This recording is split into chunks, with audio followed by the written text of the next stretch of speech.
Une remarque est à faire en ce qui concerne la partie du monde que les Philistins occupaient à ce moment de l'histoire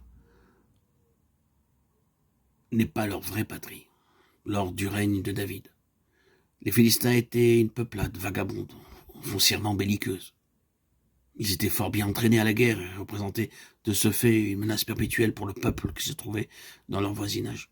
Leurs guerriers étaient d'une si grande valeur que leur ennemi, même plus fort numériquement, pouvait à peine en avoir raison quand ils avaient maille à partir avec eux. À une époque assez reculée, les Philistins portèrent leurs pas aventureux vers cette terre que Dieu avait mise à part pour la donner à son peuple d'Israël. Avant l'arrivée des 12 tribus, les Philistins avaient déjà semé l'effroi dans le pays et solidement pris pied dans cette terre promise à d'autres. Un territoire assez considérable tomba même pour finir sous leur domination.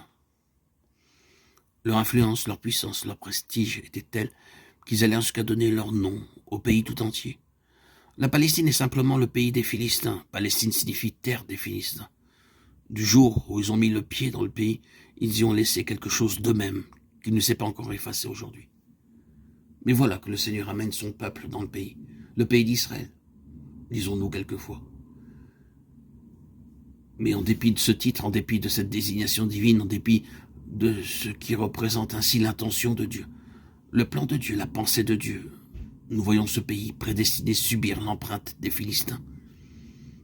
Ils disputaient Israël jusqu'au nom de leur pays. Et entre les deux peuples, c'est à une question de titre, c'est à une question de nom, en définitive, que va se ramener tout leur antagonisme. À côté de ce premier aspect du problème, il y en a un second.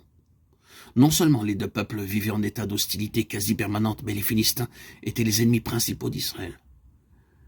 Leur opposition se manifestait en ceci, qu'ils cherchaient constamment à faire main basse sur ce qui appartient au peuple de Dieu, ou à s'immiscer d'une façon ou d'une autre dans leurs affaires. Vous savez, comment au temps de Samson, leurs menaces planaient constamment sur le pays, sur ses habitants, sur ses juges. Ce qu'ils veulent à tout prix, c'est s'emparer de celui qui, dans sa personne, représente l'ensemble du peuple de Dieu. Mettre la main sur Samson pour découvrir le secret de sa supériorité, le secret de sa puissance. Ils mettent tout en œuvre pour sonder les mystères de la puissance et de l'autorité spirituelle. Pourquoi cherchent-ils à s'emparer de ce secret? Simplement pour réduire à néant l'ascendant du peuple de Dieu. Ils finissent par trouver en Dalila l'allié dont ils ont besoin et parviennent aussi ainsi à découvrir le secret de cette puissance tant convoitée, qui n'était autre que la puissance d'Israël représentée par son juge. Sachant ce qu'ils voulaient savoir, ils ont au fait de détruire Samson et d'imposer de nouveau leur domination à ses compatriotes. Or, l'élément central dans toute cette affaire, le véritable objectif des Philistins, c'est d'opposer victorieusement leur Dieu au Dieu d'Israël et d'humilier ainsi le Dieu de leurs ennemis.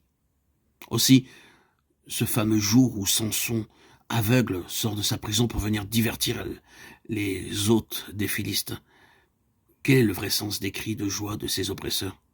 De quoi se glorifient-ils? Du triomphe de leur Dieu. Dagon, s'exclame-t-il, est plus grand que Yahweh, Jéhovah, Adonai. La preuve, voyez, voici le représentant de Dieu, Yahweh, voici l'homme qui concentre dans sa personne tout le peuple de Dieu. Est-ce un assez pauvre spécimen? Regardez-le, brisé, aveugle, anéanti, cet homme-là, c'est la puissance de Dieu. Et ce sont les dieux des Philistins qui exultent, car il y a un arrière-plan spirituel à cette affaire. Et il faut bien comprendre que c'est l'ennemi qui retire tout le bénéfice d'une situation comme celle-là. Satan est exalté.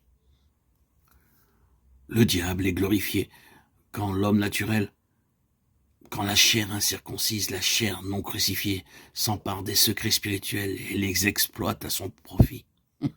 On peut suivre ce principe à travers toute l'histoire d'Israël. Vous vous souvenez?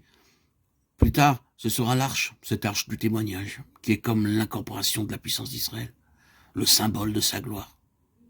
Les Philistins s'en emparent, la mettent dans la maison de Dagon, de nouveau avec l'intention d'humilier Yahweh, en présence de leur propre Dieu. Cette fois, c'est Dagon qui est humilié. Dieu est capable de sauvegarder ses intérêts même lorsque son peuple lui fait défaut. Mais l'objectif demeure et les deux choses vont ensemble. D'une part, les Philistins s'emparent des choses saintes pour les utiliser à leur profit, et d'autre part, c'est le résultat inévitable. La gloire du Seigneur en est voilée. Et c'est l'adversaire qui triomphe. Poursuivant leur investigation sacrilège dans les mystères divins, voulant à tout prix entrer en possession de ces secrets spirituels qui les conduiront, espèrent-ils, à une supériorité décisive, les Philistins ouvrent l'arche, regardent dedans et font tout ce qu'ils peuvent pour lui arracher son mystère. Tout cela dans le seul but d'acquérir de la puissance et d'augmenter leur prestige. Vous connaissez le résultat. De ville en ville, Dieu appesantit sa main sur eux, et l'un après l'autre, les 5 cités des Philistins sont visitées par le jugement. Constamment, dans cette histoire, nous voyons les deux choses aller de pair. Le désir de posséder les secrets divins, de les détenir et de les utiliser pour se grandir, pour gagner de l'influence, du prestige.